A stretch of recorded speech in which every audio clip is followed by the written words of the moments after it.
তো আজকে মানে পার্মানেন্টলি কালো করে দেখাবো। এদিকে দেখাও।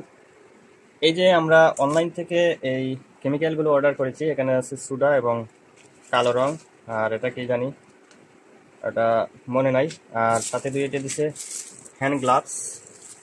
এগুলার দাম পড়েছে আমার 65 টাকা, 3টা প্যাকেজ। আর ডেলিভারি চার্জ এক্সট্রা দিতে হয়। আর এদিকে হচ্ছে আমার টি শার্ট, হচ্ছে রং উঠে গেছে। এটা হচ্ছে আমার প্যান্ট। এই দুটি আজকে রং করে দেখাবো। এটারও রং উঠে গেছে, যার কারণে একেবারে পার্মানেন্টলি কালো রং করে দেখাবো। আর একটা পাত্রতে, আমরা স্টিলের পাত্রতে চুলায় বসিয়ে দিলাম যতটুকু পানি আর কি দরকার দুটি রং করতে, অতটুকু পানি আমরা বসিয়ে দিলাম। এটার মধ্যে প্রথমে আমি 3 চামচ লবণ দিয়ে নিয়েছি। এখন হালকা জাল উঠছে। তো প্রথমেই আমাদেরকে সোডাটা দিয়ে দিতে হবে।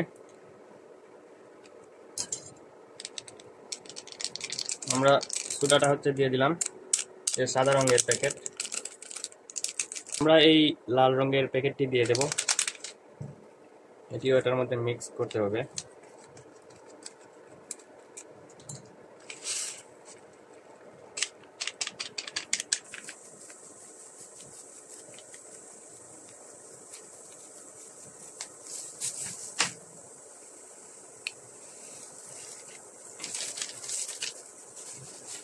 ভালোভাবে নেড়ে নেব।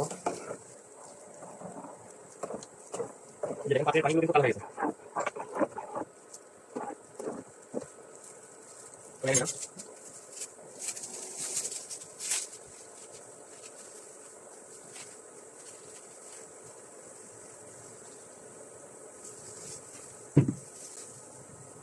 এবারে এটাকে আমরা নামিয়ে ফেলবো। নামিয়ে একটা বালতিতে দিয়ে দেব।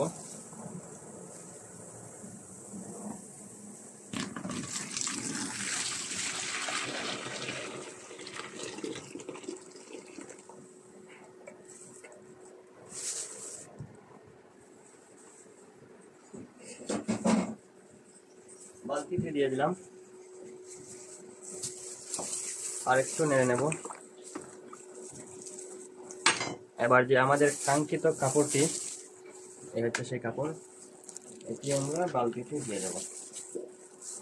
এটি এবং দুইটি দিয়ে দেব।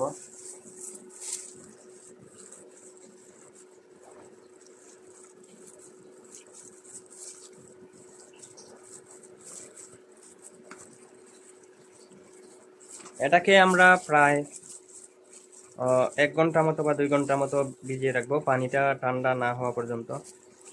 পানিটা একেবারে ঠান্ডা হলে তারপর হচ্ছে ভালো করে ডিটারজেন্ট দিয়ে ধুয়ে নেব। ধুয়ে একটি ছায়াযুক্ত স্থানে এটাকে শুকাতে দিব। এভাবে দিলে হচ্ছে পারফেক্ট হবে।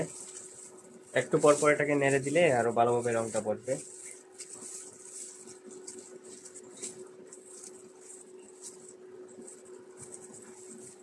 তো চেষ্টা করবেন এরকম একটি প্যাকেজের জন্য একটি পেন্টি দিতে, তাহলে ভালোভাবে রংটা আসবে।